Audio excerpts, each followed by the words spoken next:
6 రెట్లు కోడి మాంసం మేక మాంసం కంటే, చేపలతో పోలిస్తే 8 రెట్లు ఎండు కొబ్బరి బలం ఎక్కువ, 4 రెట్లు 5 రెట్లు పచ్చి కొబ్బరి బలం ఎక్కువ. అంచేత వంటల్లో వాడండి, చట్నీల్లో వాడండి, స్వీట్స్ తయారీలో కానీ అట్లా కూడా వాడండి. ఎందుకంటే ఇంత లాభం ఉందని మన ఋషులు ఏనాడో గ్రహించి ప్రతి శుభకార్యంలోనూ కొబ్బరికాయ ఎందుకు పెట్టారంటే, దీని అందరూ తినదగ్గంత గొప్ప ఆహారము, దాని విలువ ఇంత అంత కాదని ఏనాడో గ్రహించి ఋషులు ఆచారాలు అట్లా పెట్టారండి. అంచేత ఏదో ఒక రూపంలో కొబ్బరి అట్లా వాడటం మంచిది.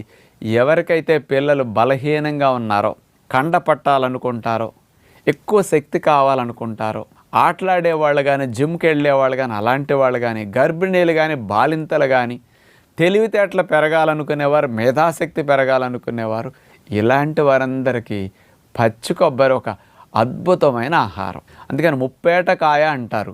అందుకని దేవుడి దగ్గర కొట్టి